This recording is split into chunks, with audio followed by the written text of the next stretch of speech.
Well, no, and the game is over. That just stops very suddenly. That's the thing. The reason why we were just a little bit is because we were getting our Zoom sorted out, and hopefully, I'm just going to admit Raf into the room. So he's connecting to the audio, and all being well, we should be seeing him shortly, and he should be able to hear us too, hopefully. Okay, it's connecting to audio. Let's unmute him, shall we?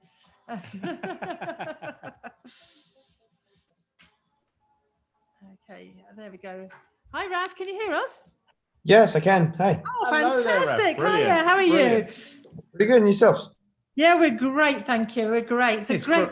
Great to have you on the show. Yeah, there he is. We've got a picture as well. Yeah. Hi there. That's really cool. So I'm intrigued because the name that I've been given is Raf Pylon, spelled with a Y, and on your live on the Zoom meeting, it's got you down as Raphael Pylon. Is that how you pronounce it? Right. Well, it's actually my French name, the original one, but it's not my artist name anymore. Okay. Okay. So it's not your artist name; it's your original name, right? Okay. So what time are you on out there at the moment? It's just a few minutes past noon right now in Canada. Oh, that's cool. Yeah. So you've been up, you've had your breakfast. Yeah, exactly. Well, yeah, maybe you've had your dinner already. Anyway, thank you so much for joining us. It's great to have you come and join us to tell us all about your new single that's come out. And in fact, I will admit now, when we listened to it, we actually shed a tear at the end of it. Wow. And we've chosen to make it our track of the week. So it's our track of the week for SG1Radio because we really loved it. So tell us a little bit about yourself. You know, how did you get into music, and you know what kind of thing do you do? Well, I started really young to be interested in music. My dad, he recorded the anthology of the Beatles. That was like a TV show for a time.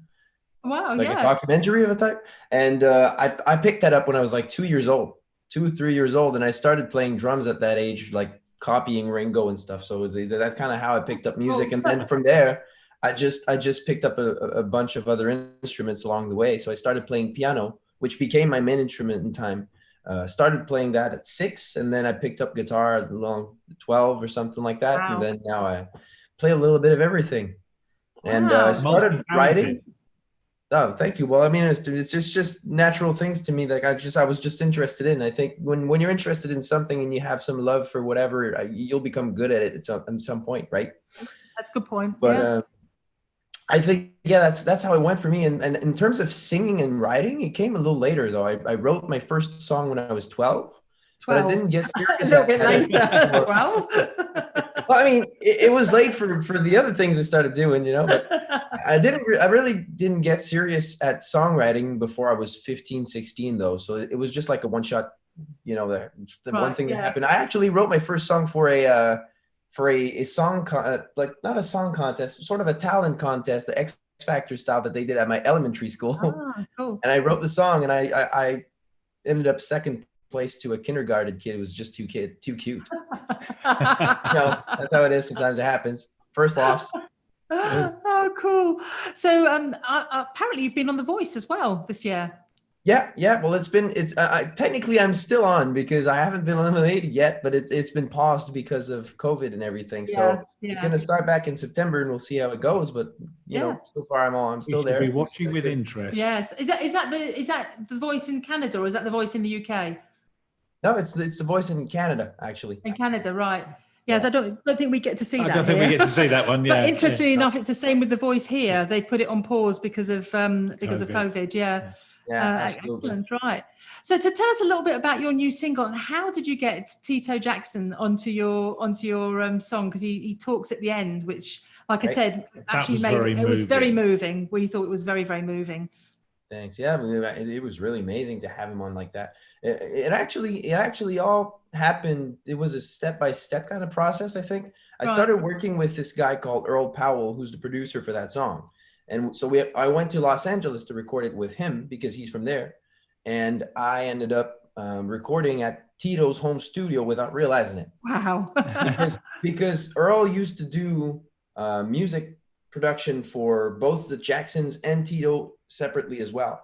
Right. So I ended up doing all of that for a week at his home studio. And on a Thursday night, Tito just came back from London, and that's how we met. So it was really, chill. Didn't really expect it, and we just met like that. A little later on in the day, or the day after, or something like that, Earl had him listen to what we were working on. He was like, "Oh, that's really nice. I like the song and everything." So that's kind of how it started. And then when we decided to release it this summer, after everything that happened, especially in North America and everything, and I felt like the message was really accurate for what I wanted to say. We just asked Tito, we were like, would you like to join in? And then, we could do something cool about it. And he was really interested. So we did that speech at the end. That was really cool. I mean, the whole song was brilliant. Yeah, we love it. But that just sort of, I don't know, just something about that made it much, I can't explain it. Yeah. We were already feeling kind of, we love this song. And then adding that on the end was just sort of like, wham, sort of. Yeah, well, I feel like it added. So every week. What's that? So every week we get quite a few songs which we pick through, and we look at, and yours was the last one that Slava played to me, and she said, which one's track of the week? I said, that one. We both said that has to be it, because it is so good. Except you didn't say it straight away, because we both were so choked up. We couldn't speak for about 30 seconds before we could do it. It's a great song. It is amazing. It's a brilliant song. So it's called King's Lane. Any particular reason why it's called King's Lane? Well, I kind of explain what the King's Lane is in the first verses, actually.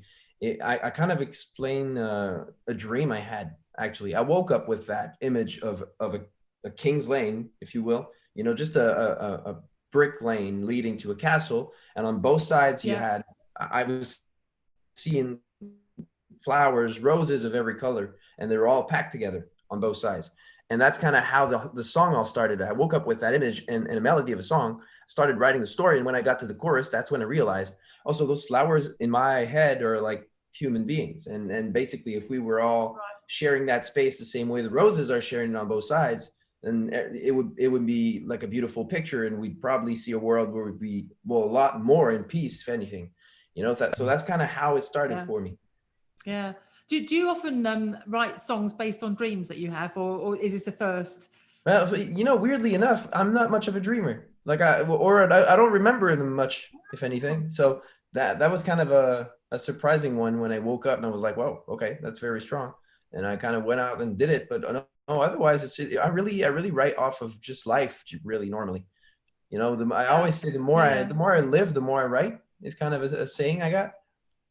So if I'm just stuck at home, like right now, it's kind of harder for me to write stuff than when I'm traveling and when I'm meeting people, and that's when really the inspiration comes to me. Yeah. So based on that, so what's next for you then? I mean, obviously this single's out. Is this sort of leading towards an EP or an album eventually? Yeah. We got maybe one or two more singles coming, depending on the timeline of everything and how things go with just the world, But I definitely want to release. I think it's an album we're getting ready now, because we have a bunch of good songs, and I think we got enough to make an album with it. And we're probably going to release that early 2021 or something like that. Okay, and of course you can put across the front of it, winner of The Voice 2020 as well. We'll hope so. Hopefully I'm not jinxing that now. Yeah, right. Yeah, we'll see. Well, yeah. We're rooting for you. We're absolutely rooting for you, yes. Thank you. Well, thank you ever so much for chatting to us. We really appreciate it. Thank you for taking the time out of your day. We're going to play your song now, King's Lane, A Million Roses in brackets, which features Tito Jackson. This is Raf Pylon, and is our track of the week. Thanks very much. Thanking you. Bye. Bye-bye. Everything closes. I'm walking along a street where crows and million